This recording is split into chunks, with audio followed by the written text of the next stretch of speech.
can't be any worse than last week when we all forgot that we were doing a podcast. We made Andy produce the podcast, and he somehow, instead of doing all this magic that you do with Zoom, he did it all in Photoshop. But he managed to do the thing that you do sometimes, Kevin, which is fix things on the fly, and then somehow make them look worse. Yeah, that was great. Not you. He made them look worse. You make them look professional. What's up, everybody? Welcome to the Kind of Funny podcast. I'm your host, Nick Scarpino, alongside the second best baby blues in all of San Francisco, Mr. Tim Geddes. Let's him host. Very excited to be here with you today, Nick. And the Nitro Rifle from twitch.tv/Andy Cortez. Nope, twitch.tv/Andy Cortez. That's right. That's what it is now. Yeah. I'm sipping on a little grapefruit juice, everybody, for this momentous occasion. You know what it looks to me, Andy? It looks like you have had a cocktail that was a little too big, and you're like, I don't want to finish this. I don't want the whole thing. I just want to go home, but like someone's talking to you at a party, and you're like, I just. It's warm. Yeah, so I just leave it like it's mostly just the alcohol at this point because it's settled down there. I'm bloated. Yeah. And of course, joining us for the second time on this podcast, welcome back, Adi Shankar. What's going on, man? Woo. Adi's here, of course, to talk about his new project coming up, which I cannot wait to talk to you about because, man, this thing is a ride. But before we get to that, this is the Kind of Funny podcast where each and every week, 4, sometimes 5 best friends gather around these podcast mics to shoot the breeze. And of course, if you want to support this show with more than just your eyeballs, you can head over to patreon.com/kindoffunny and throw us a few bucks. What do you get for that, Tim? You get a whole bunch. You get to watch the show live as we record it. You get the show ad free. You get the exclusive post show. So many fun offerings. So much. And if you want to back us at the producer portion of our podcast, my brain just stops right there. Sure did, if you guys want to back us at the producer tier, I will say your names just like I'm about to do right now, which is Pranksy, Delaney Twinning, and Julian the gluten-free gamer, and Pranksy again because Pranksy. Thank you, producers. Thank you. This show is brought to you by Babbel, Overland, and Raycon, but we'll talk about that a little bit later. For now, I want to see this Louis Vuitton AT-AT walker that you've got in your living room, Adi. What's going on with this thing? Oh, so my buddy Gabe, I have a friend named Gabe. Cool. And Gabe is dope. Shots of Gabe. Yeah. Gabe's rad. And what he does is he does like the physical version of the thing I do on the internet, which is like, I take like nerd culture that I like and then remix it and kind of try to upscale it in a way, right? To like make it more sophisticated, or that's how I look at it. So without further ado, this is a Louis Vuitton walker that Gabe made for me. Incredible. We saw this in the pre-show when we were getting ready. I saw this behind you and I was like, what is that? So did he cut up a handbag? Yeah. See, it's like the Louis Vuitton handbag. Oh my God. That's so dope. And then he made this. It's like the level of detail is just absurd. That might be the most expensive AT-AT walker. More expensive than the actual film prop. Yeah, probably. He actually that was the second thing he made. So I'll show you the first thing. Yeah, what was the first thing? So excited. Audio listeners, just bear with us. Oh my God. Oh my God. Holy Louis Vuitton shit. So Power cool. Ranger helmet. Oh my freaking Lord. That is right? rad. Look at the level of detail. I mean, this is crazy. The level of detail gone up. Is that a Metal Gear NES cart next to that? Yeah. Metal Gear, Tetris, Ninja Gaiden. That's like my. Your fucking house is incredible, this dude. Is really cool. So I need to ask you a question here. We saw you during I want to say it was something during E3. I don't remember exactly what it was. And you were in a home theater that made me so jealous, where you had like blue recliners. Is that in your house? I can neither confirm nor deny that, but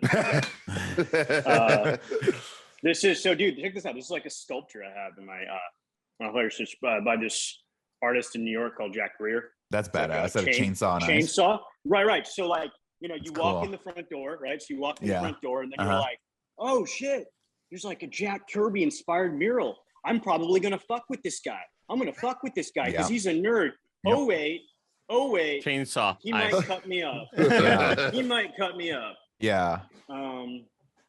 But then you keep going. You see the Louis Vuitton was ATA Walker. You're like, oh, we're gonna hang right. with this guy. We're gonna hang with this guy for sure. Right. Totally. Yeah. I love that we just got a cool tour. I wasn't expecting. I know. It's like a house MTV tour. Cribs. Mhm. It's Yeah. like MTV Cribs. But MTV Cribs for stuff that I actually care about. Because Right, MTV Cribs would always be like, this is my dope ass ride. I'm like, I don't. That's too much insurance for that car. Yeah. Show me the NES Earthbound. cartridges. Oh shit! Earthbound, like sealed. Worth a pretty Earthbound, penny there. Sealed Duke Nukem 64. Oh, of course, right. When you think Earthbound, what do you put next to it? Of course, Naturally. Oh, no, Duke no. That's the actual dread helmet from the movie. No Holy way. shit, Shut up. that Wait, is go back to so that. cool. Yeah. Is that the one Carl Urban wore? So there were a few. There were like many. Oh, right, because they had a bunch So of it's judges, right? Right. No. But that is one of the ones Carl wore. Oh, that is so dope. Let me ask you a question. Real talk though. Right. Do you ever when no one's looking, you ever put that thing on and just say, "Mama is not the law. I'm the law." I used to do that like back in the day. Every day. Yeah. I do that. I say it to my wife every once in a while, and she's like, I've only seen that movie once. I was like, whoa, you need to see it 20 more times, ma'am, because I love that freaking film. Oh, I'm going to show you something else. Please do. This might not like mean anything to anybody. But here we go. I mean, this is our podcast, so most of the time. Oh yeah, dude. Oh yeah. Snatcher from the Sega CD. The Sega CD. Yeah. Dude. Was that the add-on that they fucking- did for the Sega Genesis? Mhm. Yeah. And the they were like, 32X. That's So the amazing. history behind that game is just absurd. Just absurd. What's this G.I. Joe mint on card going on down here? Oh yeah. That's like actually Netflix bought that for me. Really? Oh shit. Yeah. Netflix bought that for me. That's why I put it up there because I really like Netflix bought that for me. That's So hilarious. do they buy it for you as like a thank you for doing the Castlevania series, or Just are like they kind just of- you're just homies with all those people and they just buy you cool shit? No. This was definitely like a just a thank you, but it was like specifically geared towards me, which was awesome. So cool. Adi, That's are you really the cool. type of collector that tries to get any of these like graded That's cool. for reselling or anything like that? Like, are you the type that tries to get them graded with like actual memorabilia people, or you're just like I just like having them? Yeah, I'm not trying to get them. I mean, I guess I probably should. You know what? Here's what I don't like about the graded thing. It makes because I'm like a stickler for aesthetic, right? Yeah. So that looks sick, right? Like it's that's in a cool. box, it's sealed, right? The moment it's graded, you got like this tacky sticker on it that says 9.8, and I'm just like, dude, you kind of make. Oh, dude, this is a 17th century dentist chair. Why is it so scary? Terrifying. It's terrifying, right? It's That's just the scariest thing I've ever Yeah. It's like a literally Does it like the arms recline? come up. Oh yeah, look at that. Wait, so no, let's stop right here. Wait, okay. Where did you see this that you're like, I gotta have this right next to my kitchen? Netflix gave it to him. No, it was Amazon. They're trying to lure me away. I'm gonna try to like recline it. It like literally, you hold it back, right? I gotta You call pull Jeff the Bezos arms and be like, back. you guys got to give better presents. This is So terrifying. you pull this arm back. Oh, and, that's cool. and then it reclines and it slides. Uh-huh. It's like literally from the 17th century. That's fucking crazy. That's And then this is wild. the kitchen. So you have like fucking Captain Crunch. Yes. Holding down the fort. And Toucan Sam, love it. Yeah. Trick's What funny. are these? They're like, What are these? Oh. figures? Sam looks like he's about to fuck you up. Toucan, Toucan Sam doesn't fuck around. Yeah, there's this artist named Ron English, RON English, like the way one spells English, and he made a whole series of like these making fun of the cereal mascots, and they're like, what would these guys look like if they ate the product that they're fucking Too much of selling the to cereal. kids? Yeah. Yeah, They'd be very and so overweight they're like I like was. cracked out. Yeah, and then I got this is great artist. I don't know if people know who he is. His name's Cause. Oh yeah, he worked with Yeah. Kanye back in the 808s and Heartbreaks. Yes. Audio What listeners, else you can got to we- watch this one. Sorry. Oh my Yeah. God! Work Do you out see for that you. right there? That's Gray Fox's mask, right? That's awesome. That is Oh, that's actually from Guardians of Justice. Wait, go Oh back to it. really? That's a good segue. What is Yeah, Guardians of Justice? There's like Yeah, I've got like the original Street Fighter 2 unopened. Oh wow. Sick. Oh, Gray Fox is to the left though, Kevin. That's what you were seeing, right? Yeah, well, that's what I thought, but Gray Fox inspired, maybe. Let's do that's perfect transition. Yeah, let's talk about your show, man. We watched the first 2 episodes, and it is definitely an Adi Shankar joint. I enjoyed the shit out of it. It is bonkers. How did this come about? Wow, thank you. I love it. I'm excited about this. Yeah. How did it come about? Where did it come about?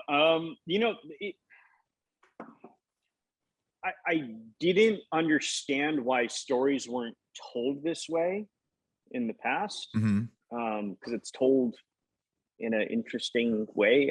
That's the feedback I've gotten. It was very non-traditional for sure. This is how my mind works. Okay. So this is like sense. So it's kind of like so it's like watching this is like spending X amount of time inside my head. Yep.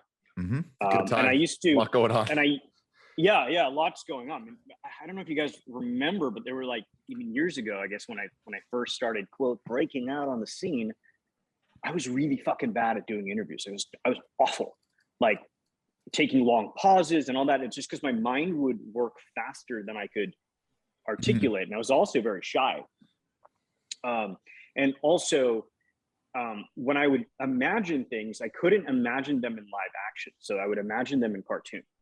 Okay. Even memories felt animated to me.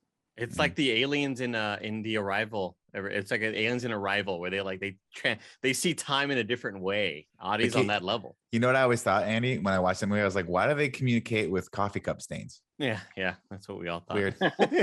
We all thought.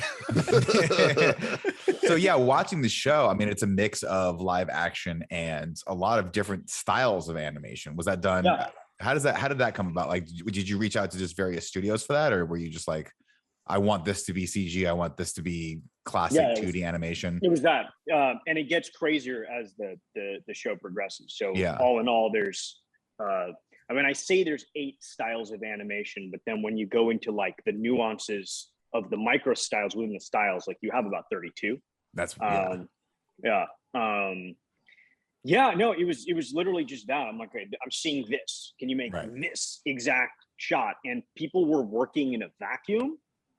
So no one really knew what I was making until I'm like, oh, done. Is that kind of how it started though? Because I mean, you've been doing the bootleg universe stuff for a long time now. Was this kind of Netflix being like, hey, we're just buying into the Adi vision? Like, what is the bootleg universe show that you're making, and we're just going to give you money and go for it? More nuanced than that. Kind of. Tim, they showered him with mint on card GI Joes, and he's like, "Fine, I'll give you a show, Netflix." Totally. No, so I've been working on this for 6.5 years. Okay.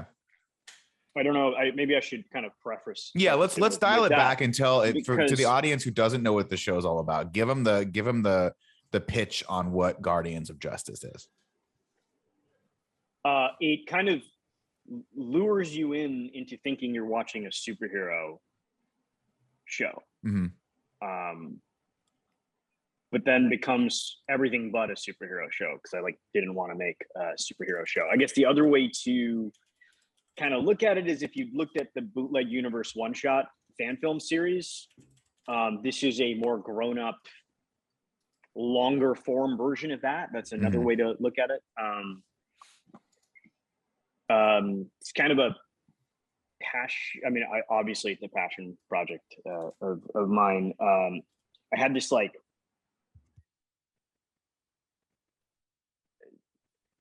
as you can tell, I'm not a great pitch. I'm not a great pitcher. I'm a bad. Well, this show's a little bit hard, difficult to pitch, dude, because it is Adi, it's okay. We're on a long elevator right now. It's a long ass elevator. We're on a floor 340. You got plenty of time. So for what I like about it is it's sort of a twist on the classic. I don't want to give too much away because I want people to definitely watch it, but it's a twist on the classic sort of like Justice League Superman storyline, where it goes very dark very quickly, and it's a really cool combination of styles from presumably different animation houses, right? Like how many different groups worked on the actual animations? You said 8, right? Or 12? Okay, 12. Yeah. And was that done for sort of economy of shooting, or were you like, I just want this from this person, this from these people? What's going on with that? I realized like one of my core things that I'm kind of good at is, let me back up. Sorry. Back it up. As I was just saying that, I'm like, what the fuck are you saying? You're just talking. Listen, man, as a person who fucks up every intro for every podcast he's ever been on, you're in good company. We're in good company here. You're in great company. It wasn't like done for economic reasons. It was done like just I had a different rapport with different artists. Okay. And I could pull a different kind of thing out of them, right? And are a lot of these studios people that you've worked with before, Adi? Some of them, yeah. Yeah, okay. Some of them. So I knew kind of like strengths and weaknesses. And again, look, it was like a crazy process because you're learning how to direct across all these different mediums. And I hadn't done it before. So what's really cool about it too, and like for people that haven't heard about it yet or actually seen a trailer or anything for it, like what's cool about the show and what we're talking about, a bunch of different animation styles, is like in the course of 30 seconds, one scene will go from live action to 2D animation to like 3D animation to like video game 8-bitty style pixel art. And it's seamless where those aren't different shots, like different scenes. It's all part of like the same conversation. So it's like it's the most similar thing I can compare it to is I'm forgetting the name of the way they do this, but like when fans recreate Star Wars, right? It's like shot by shot is all a different like vibe to it. Like everyone has a unique, but it's like if that was a brand new IP, if it was a brand new vision being created, and like creates this like really interesting kind of insanity. And plus it's live action. I don't know if we've mentioned that either. Right. There's a lot of live action. Yeah. Yeah, Tim, that's what it kind of popped with me, except for take out the fans and put it in professional animation studios. Because a lot of the 2D stuff was super cool and like very, very like nostalgic for me to see that level. And that's that style of animation in a superhero movie. And then also just the mixture of old, you do a lot where you mix, I think it's old news footage of like wars and stuff like that, and you throw in some of the characters in that, which is pretty cool and pretty seamless as well. Yeah, because I could kind of use artificial intelligence and obviously set extensions to take stock footage and then augment it to like turn it into something else. That's real top level stuff. So the show's called Guardians of Justice. It is on Netflix. Do we have a release date for this? No, it'll be like at Stay tuned. Top of next year. Okay, cool. Early 2022, everybody. Could we get more episodes? Yeah. It played at Cannes yesterday. Oh, that's it was cool. In competition. Yeah, it was. Congrats. It was in competition. Thank you. It was in competition for the Big Cannes Award.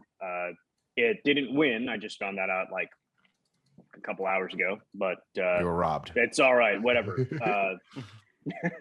No, so it got in again, which was crazy. That's awesome. I didn't know if anyone would understand this. You know, I'm like, am I a crazy person? I mean, the answer is yes. I am a crazy person. Wait, understanding getting a can or understanding the show itself? The show. Copy that. Okay. Just anything, you know. Also, like the pacing of it is insane. You know, and I intentionally paced it the way I paced it because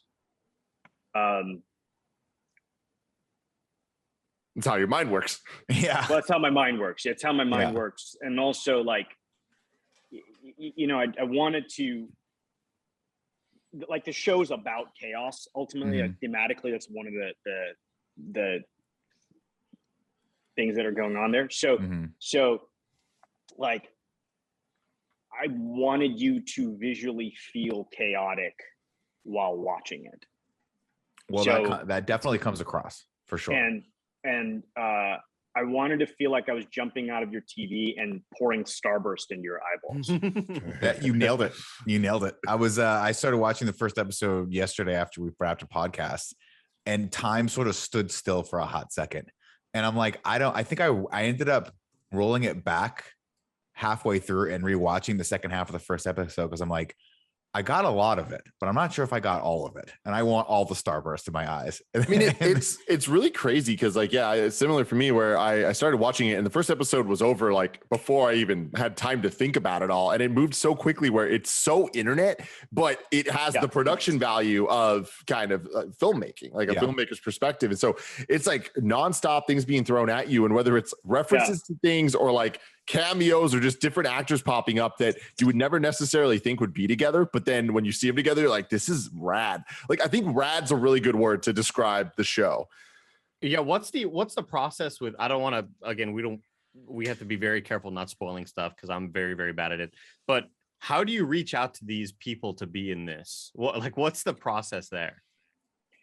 So this was like, are you friends with Diamond Dallas? Very unorthodox.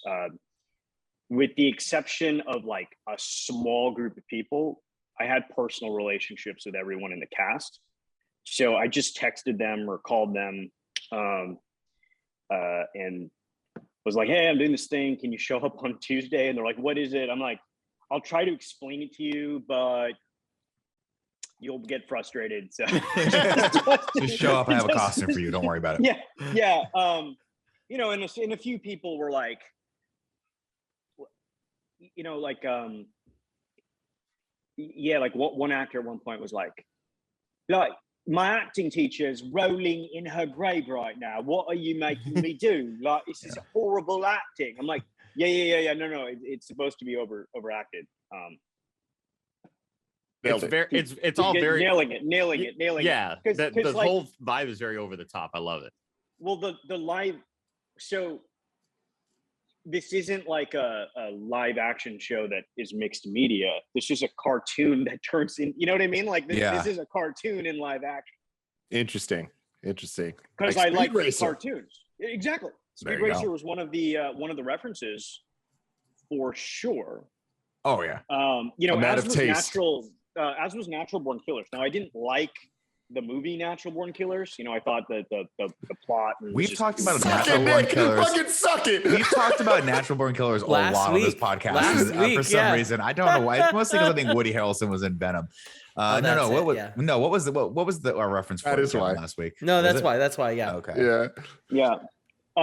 But God, sorry. But yeah, like the Natural Born Killers. You know how it like kind of constantly it goes back. It's like an LSD trip the entire time. Right. Yeah. And I watched that, and I'm like, that was the first time I watched it, and I was like, whoa, this is how I see the world. Like, I didn't understand why everything wasn't done like this. And then so that was definitely a I don't want to even say an inspiration. It just unlocked potential. It definitely reminded me of that use, right? Of that like that free form style of not necessarily being like nailing down the image, like having that be free form and stuff. Right. So if you're a big fan of Natural Born Killers and you want to see what Superman would be like in that world, definitely check out Guardians of Justice. If you want to see what Superman would look like on LSD, then this is the show for you. Well, what I love about it too is like I don't even want to say 5 seconds, like every second something else is on the screen that like might catch your interest and like someone else is going to pop up. Like the biggest thing I marked out for, we see Andy Milonakis coming. I'm like, holy shit, it's Andy Milonakis. And then like 10 seconds later, Denise fucking Richards pops up and me and Gia are like marking out as like Beverly Hills Housewives fans number 1 and 2 at this point. Oh my God. I never thought I'd see a project with Denise Richards and Andy Milonakis in the same situation. I mean, we hoped. We had hoped. We did hope. We keep the dream alive for that. But yeah, that's what's so fun about this is at one point, and I had this noted to ask you, is Danny Shepard in one scene of the second episode? Yeah. Did you get him in this? Okay, good. Yeah. Okay. It's Mark himself, who's coming on next week, everybody. Oh, really? I didn't notice that. Oh, yeah, he's awesome. in. He gets thrown against a truck or something like that. I was like, I know that guy. Oh yeah. He gets fucked up. Yeah. Adi, when it comes to all the different animation studios, at the end of the day, like it seems like an organizational nightmare for me, like for my brain to try to compartmentalize what studios are working on what. Yeah. At the end of it, do you have just like a shit ton of drawings and stuff that doesn't get put in the actual final product? No. Wow, that's crazy. Like not. I used every single frame. So I used to have a photographic memory. What the hell is that? Like a photo, like you remember every single thing that's like you've ever seen or done or whatever, and it's the opposite of how we operate. Oh yeah, because I already forgot the last thing I just asked. Exactly. Sorry, so I used to have a photographic memory. So I kind of knew every frame and I knew exactly what I needed. I just didn't have the tools always to articulate it. And that was like the big learning through the process of making this, right? The gaps, where the gaps in the Adi Shankar communication and how they're received by a third party, like I'm like, oh wow, I communicate in a very confusing fucking way. Holy shit. And then, once I dialed that in and I started understanding how things got received, or what that was just tectonic shift in like every aspect of my life, really. But yeah, I used to have a photographic memory, but that one of the genesises of these projects is I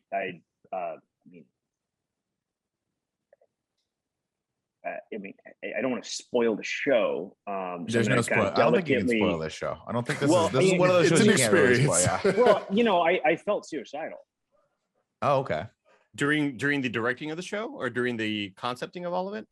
No, like that's what inspired this. Show. Like I was like deeply fucking depressed and kind of like, oh my God, like what the fuck is happening to me?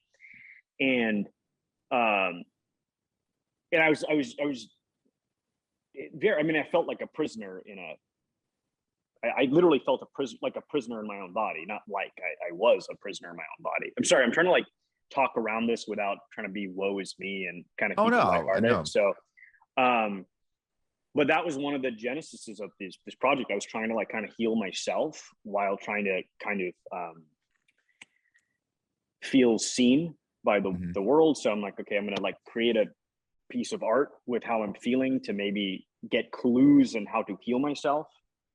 So the whole thing was a transformational journey for me, where I was trying to heal my mental the fragile mental state that I found myself in, that I didn't have the tools necessarily to crawl out of.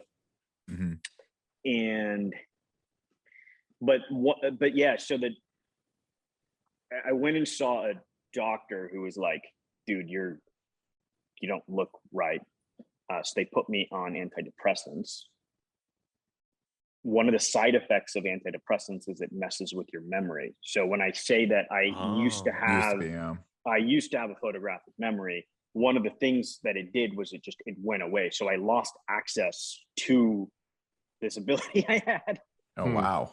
For a thing. So then it actually was in a way it was a gift, because it forced me to start taking notes and planning in a different way, because all of a sudden there was this kind of superpower that I'd relied on for, that was even like the photographic memory was how I broke into Hollywood. So did this allow you to sort of be able to communicate a little bit differently with your team and the people you were like, producing stuff with? It didn't allow me to, it forced me to, because I had to fix. Well, one, I had to, fix the gaps in the way I communicated, but then two, like, there was like a plethora of ways in which I self-sabotaged and held myself back, and kind of was angry at myself, that I had to overcome, because I didn't start this project as the guy who could finish it, if that makes sense. And I couldn't just simply finish it. I had to become the person that could finish it. Interesting.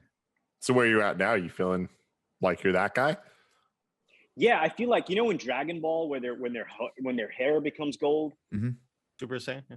Yeah. Oh, yeah. That was a joke. I was like, I mean, honestly, if that's how like, you're feeling, that's great. You guys were like, yeah, okay. Well, we're just, I mean, on a personal level, I'm glad that you found a way through, and I'm glad that you found an outlet for that was positive, and you know, we like having you on the show, so we're happy you're still with us.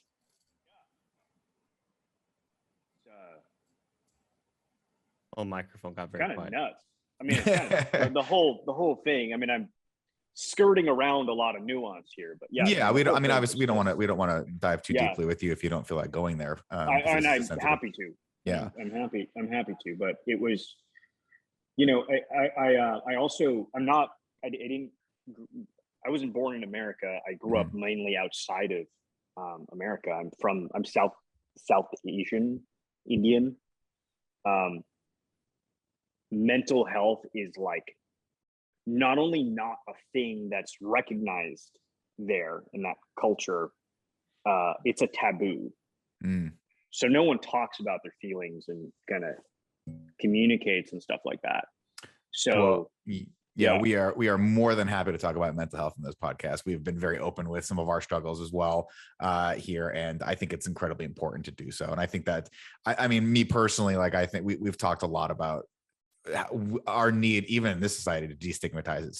I still think there's a huge stigma around mental health, and it's silly, it's dumb. The way I look at it, and the way I've told people is, if you need help for, if your knee's hurting you, you go to a doctor. And why is it so silly if you're having trouble dealing with your feelings that you would go to a therapist? That makes no sense to me. So yeah, I'm glad you were able to find someone that could help you for sure. And if I hope the medication is helping as well. And I'm totally like, I mean, through the process of making this, like, I completely got off the net, like everything I feel. Are you seeing a therapist as well, if you don't mind me asking? Yes. Yeah. Okay. But I don't see the therapist now for kind of mental health reasons. I see the therapist to ask. My childhood was just very, very unorthodox. Like, every year and a half, like, we moved not just to a different city, but a different country, a different civilization.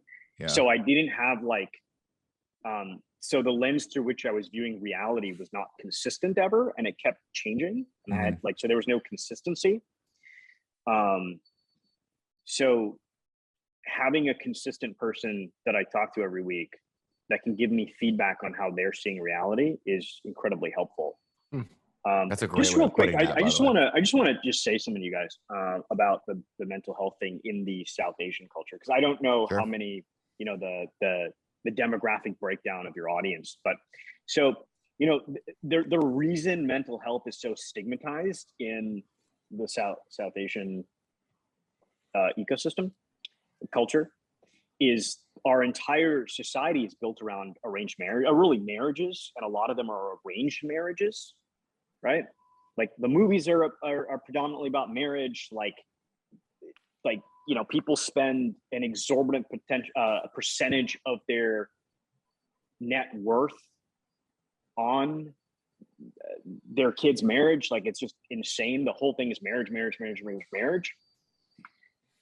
So there's like a fear or a concern that, if someone talks about mental health, then it'll hurt that person's marriage. Interesting. Because there's like the marriage market, right? Like, you're everyone's like, you're not picking a husband or a wife based on, I mean, you're picking it someone's picking it for you, but it's based on like a resume. It's like, oh, you got an MBA. Well, that's great. You're like a doctor. Oh, that's great, right? Oh, you've got mental health issues. It's like, whoa, no. And then it actually gets more sinister than that, because there's a fear that, like, it's genetic. So you might pass it along to the children. Right. So it's like, it's like old school, like, madness, like, oh, there's madness in that family. Yeah. But and that's why I think it's important that everyone talks about it. Because I think, first and foremost, like, everyone's got something, right? It might not be as intense or as severe as what other people are dealing with. But I really do think, I look forward to a future in like 10 or 20 years where people talk openly about these issues, like they talk openly about, I mean, I just shared last week that my knee's killing me, right? I got no cartilage left in one of the sides of my left knee. And I have no trouble sharing that. Why is that any different than that would not preclude me from getting a job somewhere, right? Well, it might preclude me from getting a job as like, you know, a crossing guard or something like that, where I have to get kids out of the way of danger. But other than the physicality of it, no one's gonna frown upon me on that. So it's just, I know, Kevin. It was I got halfway through the reference and I was Honestly, like, you gotta go. You gotta go. That was good. I mean, I love how you're like, okay, what job do I need my knees for? Crossing guard. Because I think you see the speeding bus, right? You're like, I gotta move fast and grab the kid by the scruff of the neck, right? Is that how you pick up kids, by the scruff of the neck, Kevin? Yeah, just like grab them like that. That's the best way. And you got to get them out of harm's way. But no, but I mean, I'm glad we're talking. I'm always happy to talk about this, and I'm glad we're talking. The weird disconnect that was going on in my life at this time, right? How do I say this in a kind of concise way? I felt like in my 20s, I was doing big stuff, right? Big movies, big movie stars. Dope movies. Great movies. Movie stars. And the way people started reacting to me started no longer syncing with how I felt about myself. And that made me feel like more and more alone as time went on. Did you feel like you had some sort of imposter syndrome? Is that what you're talking, or is it something different? It's different than that. It was almost like reality distortion. Okay. Right. I mean, on some level, right? I was walking around with like face paint on. I mean, I still wear face paint, but I had my face paint on, so I wanted to play this character. So it was easy to like psychologically remove yourself attribute it to this character. It's like WWE. Yeah. Well, it's 100%. It's 100% WWE. I did some podcast or something, some interview like a few weeks ago, and it was an older gentleman. He was like, "Oh wow, you're a Kiss fan," and I'm like, "No, fuck no, no." I'm like fuck no. No, that was like Sting, Ultimate Warrior, Hero. Yeah. You know, like he's like, "Oh, Sting, the police." You're like, "No, you're not getting any of this." Like, you know that message in the bottle? You know that fucking message in the bottle, bro? I didn't read that shit. I didn't give a fuck what that message had to say. I was coming down from the rafters. Too busy. Exactly. That's what I was about to say. Like with a helicopter. Hell yeah. Hell yeah. That reminds me. I watched the Lady Gaga documentary a long time ago, and she spoke about that too, where she'd have a lot of theatricality to sort of have that almost a buffer between her and the real world, and that was very much because of it. You know, it's intense when you do projects like you've done. There's a lot of stuff put on your shoulders, a lot of pressure put on your shoulders, especially when the media is writing stories about you. So, I mean, I can only imagine. Again, people don't write up my stories about being a superhero crosswalk crossing guard. Well, I mean, something I want to say with that is like, you know, there's the big projects like Dread and stuff, but even like a lot of the smaller bootleg universe stuff. Like, I am such a huge fan because I love how you take these like beloved IP, but kind of strip it down to just one core essence. Like, I remember the James Bond short you did of just like really dealing with what would it mean once James Bond gets old. And it's like, we've seen the movies kind of like deal with it, but they deal with it in such a like surface level way of like, okay, he's going to retire and like, oh, one more time, you just got to come back. But the way you dealt with it was like more real, or like the Power Rangers short of like, these are children, teenagers that are being militarized. Like, dealing with that as a concept is so cool. Or even like Bodied, which is one of my favorite movies of all time, the rap battle movie. It's a movie about rap battle, but it's actually about what makes their brains tick that way. Like, how do they communicate with all of that? And I just think that it's interesting having this conversation with you, because it's like, you're talking about how you've had all these different like civilizations and cultures like growing up. And it's like, I see a lot of the kind of the seeds and cores in each of these shorts and different projects you've been a part of you trying to crack the nut of like, what really is the culture and civilization of that moment, if that makes sense. For sure. Yeah.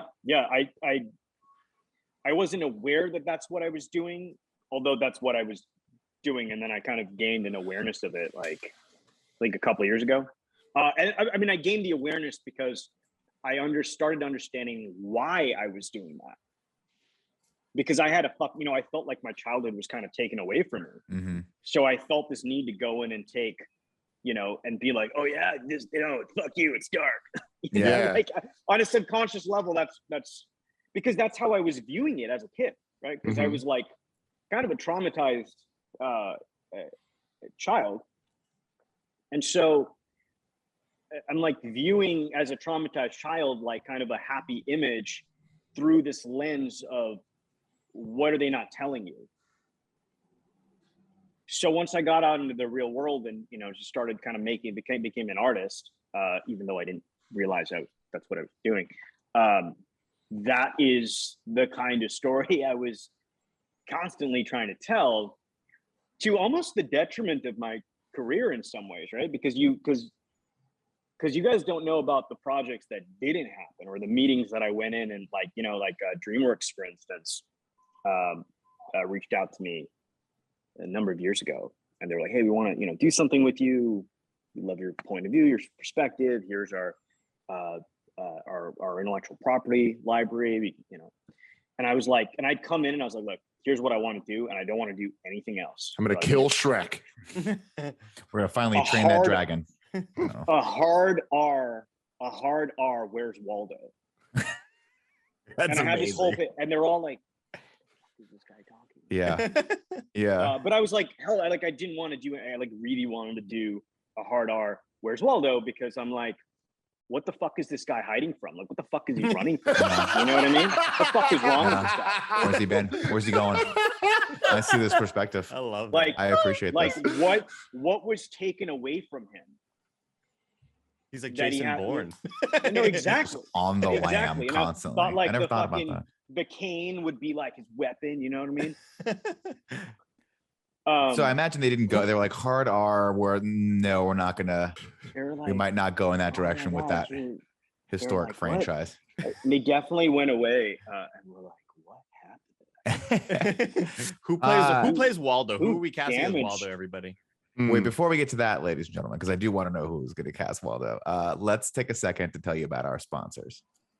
This episode is brought to you by Overland. Cozy season is upon us, and if anybody out there knows me, they know that I love being cozy, I love being comfortable, and now I've learned there's nothing better for my feet to achieve that than these Overland sheepskin slippers. I've been loving it. They are so soft, they're so high quality, and the biggest thing that impresses me is her whole life Gia's been like, I'm not a slipper person. Guess what? I'm catching her in these slips every day now. She looks so damn comfy. You gotta love it. Overland uses expert craftsmanship to pair the highest quality merino sheepskin, which is naturally moisture wicking, temperature regulating, and antimicrobial, with supportive memory foam midsoles to make slippers that feel and wear better for longer. Don't wait another day to slip into something way more comfortable. Get the best high quality sheepskin slippers on the market at overland.com/kindafunny. You'll get free shipping and free returns, and I recommend you go today because these slippers are so beloved that they've been known to sell out. That's overland.com/kindafunny.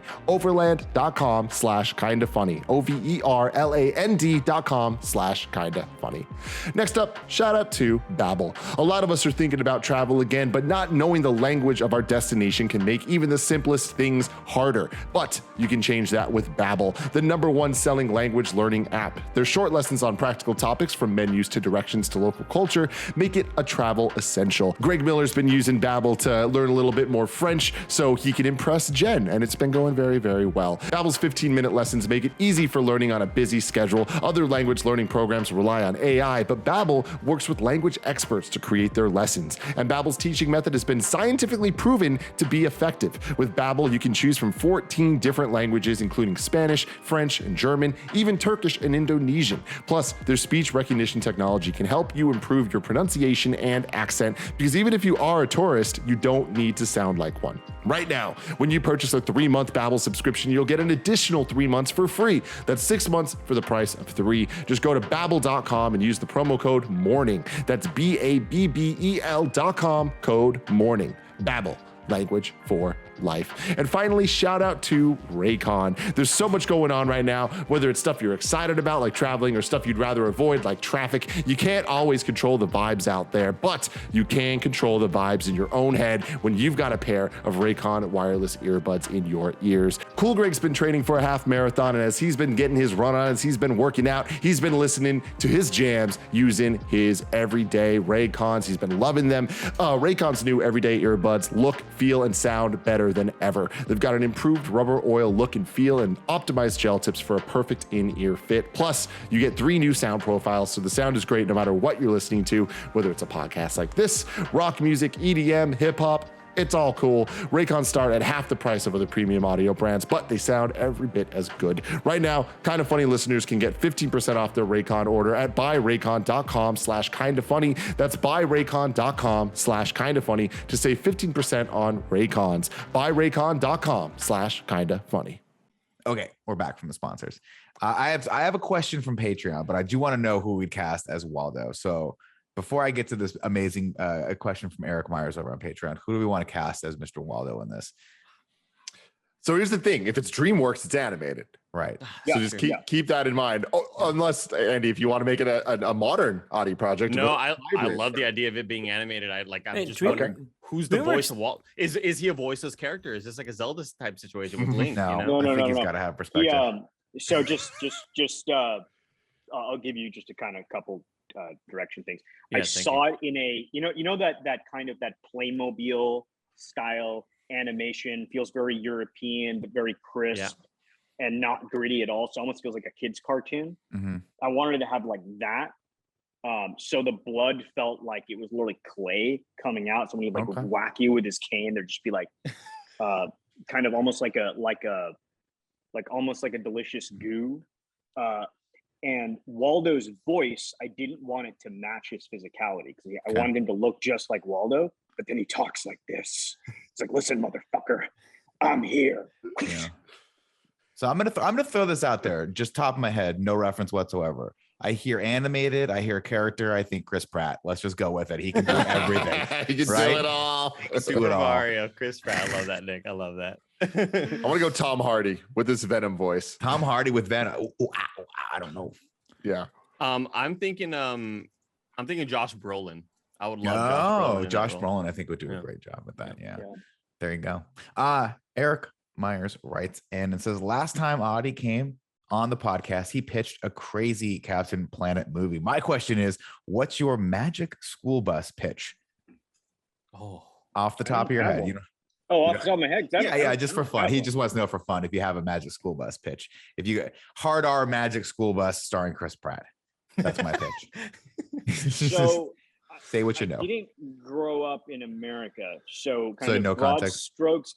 I'm familiar with it. It's like, so it's a school bus of people that like kind of go. Your guess is as good as mine. I've only ever seen the parodies that are on YouTube that Tim showed me of the Magic School Bus. Our homies, Movie Mind Studio. That's right. Ryan George from Screen Rant, I think, did that in 2012. But no, the pitch on Magic School Bus is Miss Frizzle is their teacher. She's wacky. She's crazy. They go on all these adventures. So if she's teaching the kids about the intestinal system, they'll get in the Magic School Bus. It'll shrink down, and then they go like take a field trip to the intestines. Or if they're learning about outer space, that Magic School Bus, guess what? It's going to space. That's it. That's the pitch. It's every episode. Okay, dude, that just sounds like a story of like a bunch of privileged assholes. Yeah. You know what I mean? Yeah. Well, that's why I never rode the bus. I know you're Neil Armstrong, but quite frankly, it's like, fuck you, dude. So they all die in space, basically, is what Adi's trying to say. They all go up there and they all grow up. No, fuck that. They all grow up and they have these like, fucked up expectations. They have like a lot of expectations of how the world should, Oh, because they had such an awesome childhood. I see what you're saying. Yeah, that's awesome. Oh, that'd be amazing. You're constantly chasing Arnold died in space. Oh yeah, that one of the kids died in space. One of the kids died in space. Yeah. Wow. Oh, that's terrifying. They got him back though. I think it was just an animation goof, but that's a cartoon. It was scary. I have a question. It could be a heist movie where they have to steal the bus again. Yeah. Or it's like a rival, like a group of kids who are not from the privileged thing who like want to steal the bus because like, fuck this shit, and they're like going and we want that teacher. Yeah, we couldn't get into that school because we didn't have enough money, that sort of thing. Yeah, we gotta go back to space. Yeah.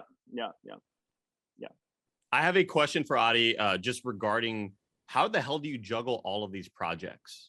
Like, obviously Guardians of Justice is that's your main baby. I feel like that might be the one that you are probably most involved with, just based on watching it.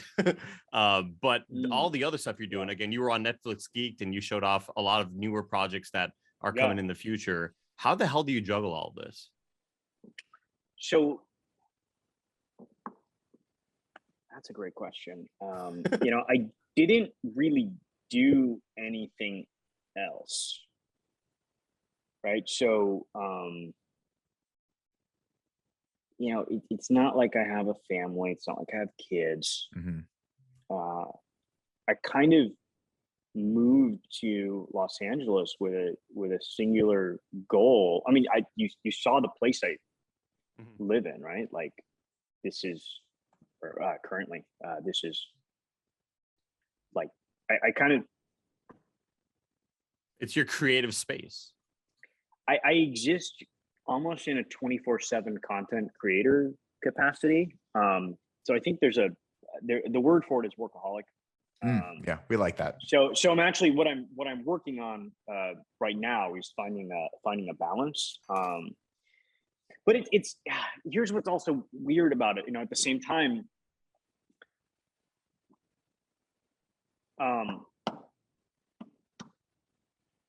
you know, I really should have crisp answers. No, don't worry about that.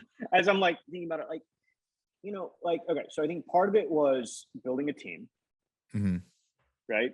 Because for so long I just didn't have a team, so it was all falling on me, like every aspect of it. So you know, over the last 3 years, it's been a journey of like building a team, building an ecosystem, and then really now honing in on the part of the process that the industry wants me to do, right? Because I didn't fucking know. Like I had no idea. So when I showed up, I'm like, okay, what do you want me to do? You want me to like order pencils? I'll order pencils. Do you want me to I don't know, make budgets? I'll make budgets. I don't know how to do it, but I'll figure it out. And then all of a sudden I realized like, oh, what they want me to do is create stuff. Right. Okay. So I'll just focus on that. So, you know, in Netflix Geeked, as an example of this, I'm working with Ubisoft on a completely new shared universe, multiverse project that remixes a lot of their intellectual property called Captain Laserhawk, a Blood Dragon remix. Right? Yes, you are. Sick. And again, just so, I mean, that project is so fucking rad. Crazy that I got to do it. But what was amazing with working with Ubisoft is they handle so much of the nonsense that in the past I thought I had to handle, and they just kind of handle it. So I'm just sitting there being like, oh, okay, here's what the toy looks like. Okay, here's what the thing, the comic book looks like. Here's what the character. Okay, this is what I'm just hyper focused on the creative, and for me that happens really fast. It happens like really, really, really fast. It just comes in and then like, boom, here it is, right? Right. Because I'm just expressing it. The things that bogged me down was a lot of like the interpersonal stuff, logistics, the networking, all that shit, all the boring stuff. all that stuff, right? Like I once explained to one of my executives at Netflix, and I said, if you ask me to come up with beat out an entire episode, that'll take me 20 minutes. Yeah. That's just how my mind works. If you send me an email asking how am I, that's going to take me 3 days to respond because I'll go back and be like, so good to hear from you. Right. I hope all is well with you and your family. Next paragraph. So, and I don't know, like, am I supposed to be formal? Supposed to be colloquial? It stays in the drafts. And you're just like, in the drafts. And then I'm like coming back and apologizing. Like, I'm so sorry. It took me 3 weeks to tell you how I am. To tell you how I am. I hope you're well. And I hope, you know, so, you know, it was just a process of that. And also, again, this is a mental health thing. Because then I went like, what? Okay, why am I taking on stuff? I was going to ask. I was going to say, why am I taking it on? Do you think that contributed to sort of the stress and sort of your decline in mental health, feeling like you needed to do every aspect of everything? Yes, there was a part of me that was like a massive control freak, and I didn't understand why. I didn't believe I was a control freak. like I didn't believe I was a control freak. We never do, but then you need a Tim in your life to tell you just relax.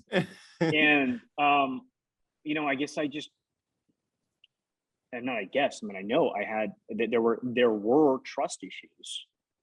Oh, for sure. I mean, stemming from, again, trauma. Like it's just all the you know, trust issues. But well, I imagine it's also pretty tough when you're doing projects where you are, you know, that you don't need a huge team for, where you can do a lot of stuff and you still get, you know, it still breaks through and gets that sort of recognition that you maybe start thinking to yourself, maybe I should do everything because I'm the one that, you know, when you make those first few projects that get millions of views on the internet and then you go immediately into like feature filmmaking, that is a positive reward process, right? So maybe it's difficult to let that go. No, am I off base? No, I see why you're saying that, and that's a perfectly logical thing that, and I'm sure that holds true for a lot of people. That wasn't my experience. Okay, and you know, okay, so as I've transitioned into becoming more of an auteur, I guess that's the word, like more of a, and right? Is that a douchey? No, not at all. No, I mean, it fits. It's straight. Like that. It's a creative, like kind of just your visions in your mind, like you created. It's unlike anything anyone's seen, even if it is tied to an IP that they know. Yeah. And so as I became more and more of an auteur, like there's a different level of emotional attachment you have to the thing that you have to kind of heal, right? So with Guardians of Justice, for instance, like it feels like my child. Like straight up, it feels like my child. Like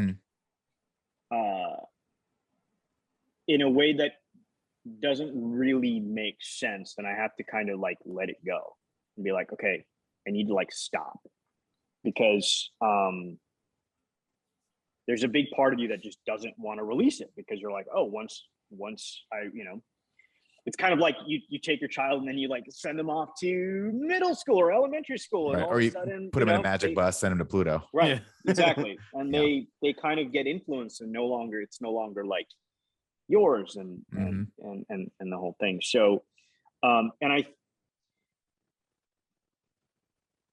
I feel like part of my journey has been understanding emotions. As weird as that sounds. No, it doesn't sound weird at all. I was like a intellectual person, you know, there's a lot of like ideas and theories, and I spent a lot of time in my head. I didn't realize that there are other muscles like the heart and like emotion. I didn't understand these things because again, I was so cut off from my emotions, right? So I don't know how I got into that. There is a natural connection between this point and what I was saying before, and they do meld together. We'll do the work. But yeah, man, no, it was like,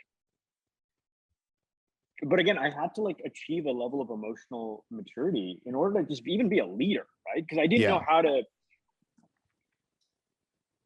I didn't know how to lead before.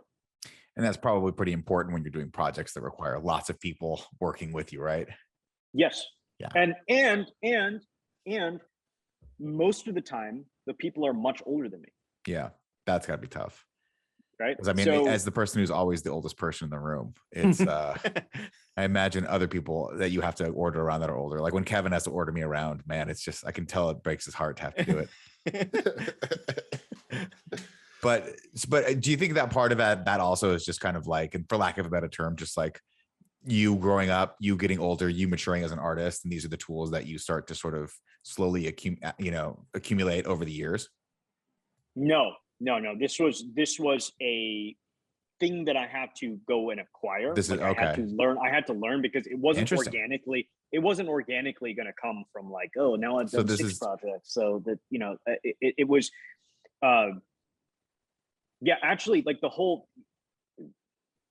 so the whole like kind of mental health journey, all of it, like learning that why am I a control freak? Like, why don't I trust? Why do I self-sabotage? Why do I do this? Why am I holding myself back? Why am I so afraid to be seen? You know, is this character I'm playing for fun? Or is it like actually like me hiding? Like, why am I doing all these things?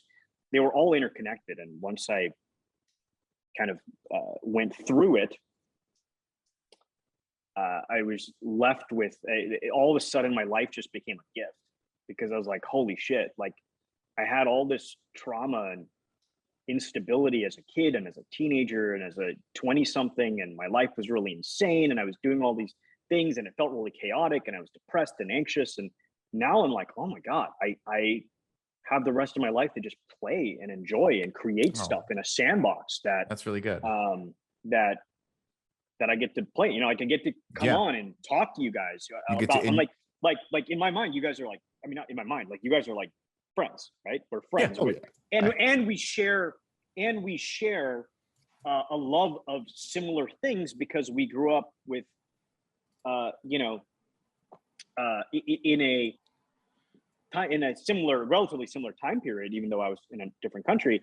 But like Guardians of Justice, for instance, it's a love letter to these basically America in the 90s, all these American influences and Japanese influences that deeply affected me. And, you know, what's crazy about it is I get to share it with you guys, and you guys are, whoa, this is cool, man. And that's what it's all about. And that to me is a gift. That is like a gift. It's no different than like show and tell in school. And yeah, you know, we're just kind of older now. And once I started viewing life through that lens, and I stopped having an antagonistic relationship with myself, I just feel free, right? And I have to thank, that's great. And really, like, there were a few people who helped me on that journey. There were like really 4 people who helped me on that journey, helped me find that. And I'm like eternally grateful to these people. 2 of them are James Vanderbeek and his wife, Kimberly Vanderbeek. Like, awesome. That's awesome. Like, I just grew up, I didn't really have an example of what like masculinity looked like until James and his wife, until James came into my life. Because, you know, I was playing pro wrestler for so long. Because to me, that's okay. So, you know, that's what it is. Like you go up, you talk trash, and like, I'm tough. Mm-hmm. And I'm Greg tries to do it all the time. I'm a nerd. I'm a nerd. You know, I'm a nerd. Like, what am I doing? Like I remember, you know, do you guys know this wrestler named John? He changes his name every week. John Morrison, John Hennigan, Johnny Mundo, Johnny Nitro. Oh, Johnny Mundo, that clicked right there. Yeah. I remember calling him up last year. I said, Johnny, when I look at you, because this dude looks like a fucking action figure. Oh yeah, him and the Miz. He looks like an action. I mean, dude, he makes the Miz look like a guy who doesn't work out. Well, I'm saying they're a tag team together. Oh yeah. And I called up Johnny and I was like, dude, I'm like subconsciously measuring how I look physically against you. Like that's crazy. That's crazy. And Johnny was like, dude, like your physical attributes are not your biggest strength, dude. Yeah, that might be a slight unrealistic expectation for yourself. Oh yeah. Yeah, but that might set yourself up for a failure on that one. Dude, that was the paradigm. I'm trying to say that's the paradigm I lived under, right? Like when I was 22 and I graduated college, I woke up every day and what I would tell myself is every day that you don't have a #1 movie in the US box office, you are a failure. And I would keep repeating that to myself. That's insane. It's a lot of stress to put on yourself. That's a lot at 22. Right. Yeah. Well, I'm super glad that you found a way to enjoy your success, because I think that is super positive. And I think that's fun now. It's fun now. I think that's like, this is amazing. That's sort of like it's sort of like the end of the movie where the person gets out of his own way and realizes that he can be happy the entire time. I always love that sort of message, especially when they get to enjoy their success as well, which you've got a lot more coming. Totally. It's really funny you say that, Nick, because earlier when you was talking about like getting the team together and like learning how to lead, it's like we always talk about how the getting the team together part of the movie is always our favorite part. Like that's always so cool. And once that happens, then you get to really have fun and see these characters interact together. And like in the case of this, it's kind of you just being creative and interacting with audiences and teams and all of that. Like before we end the show real quick, I just want to say like one of the biggest compliments I can give is the work you put into Castlevania, because that show, we talked forever about how comic book movies used to not really be that great. And then all of a sudden there was this turning point where now they are what they are. Video game movies still and adaptations still haven't had that transition point over into like, hey, no, these are legitimately good. And Castlevania is legitimately good. Like, and it what I love too is it's so different than any of your other projects where it isn't the what if it was darker, what if it was this, it's literally just how do we just do the best version of Castlevania possible. Castlevania, dark enough. It's dark enough. Not well, where's Waldo? Still waiting. And we got Devil May Cry. Fuck yeah, we do. I can't wait, man. A friend of ours really wants to pitch you on a Bloodborne animated show. And so just in your mind, just keep that little nugget there, Bloodborne, because I would love. My gosh, I know Bloodborne well. I know From Software well. I think, I feel like, From Software is an example of a company that just knocks it out of the park because they have like a singular vision in what they're executing, right? They're like the antidote to Electronic Arts. Amen. I would love to see that tackled, as well as right now all the rage is Metroid Dread. Baby. Oh my gosh, I just want to see a Metroid animated series done right. Yeah. Or just also done at all. Period. On Castlevania, I want to shout out Powerhouse Animation, because that was Castlevania, and it was a major team effort. There were a lot of artists all over the world who worked on it. So I don't feel an ownership over it like the way I do Guardians of Justice, for instance. I feel like someone asked me, I think it was someone at Ubisoft, they were like, I just feel like Castlevania was the right place, the right time. Like we on this call, and I guess the audience listening, we are the video game generation. Like when you go older, it's like when you go like 10, 20 years older than us, like the video games people had access to, they didn't have stories, they weren't dynamic, they were just kind of dots on a screen. We are the first generation that saw video games truly evolve into a language, forget even an art form, like literally a language. So it was just a matter of time before someone made a good video game adaptation. I don't feel any sense of like pride or ownership over that, or even like Castlevania at all. It's just someone was going to do it, and it was going to be someone in our age demographic. And I happened to be at the crosshairs of where the universe was like, okay, and you're up. I'm like, oh, okay. It's kind of like you're like playing basketball and you like throw it and holy shit. Well, I think I speak for myself and a lot of the people in live chat right now, when they say they're very glad you are at that crossroads, because everyone in the live chat right now is going nuts. They love the Castlevania series, as do we. And Adi, we look and they're forward. Gonna love Devil May Cry. Hell yeah, Devil May Cry. Yes. Wait. We're going to wrap up this podcast right now, ladies and gentlemen, with Adi. Adi, thank you so much for joining us. We look for Guardians of Justice on what date again? Beginning of next year ish? It'll be sometime next year. Okay, we're trying to con you out of a release date, but it's not going to work. Of course, Guardians of Justice. There it is. Oh, yeah. That was ladies and gentlemen, of course, this is the Kind of Funny podcast. If you want to support us, you can go over to patreon.com/kindoffunny, where if you do, you get to be in the live chat right now talking to us and head straight into our Patreon exclusive post show, which we're going to do with Adi right now. If you got no bucks to give, of course, no big deal. We love you either way. Please subscribe to our channel. Leave a comment in the comment below, letting us know what your favorite Adi Shankar project is. Mine is Dread, but there's a lot out there. And if it is Dread, please type in "Mama is not the law, I'm the law." Until next time, I love you. Bye.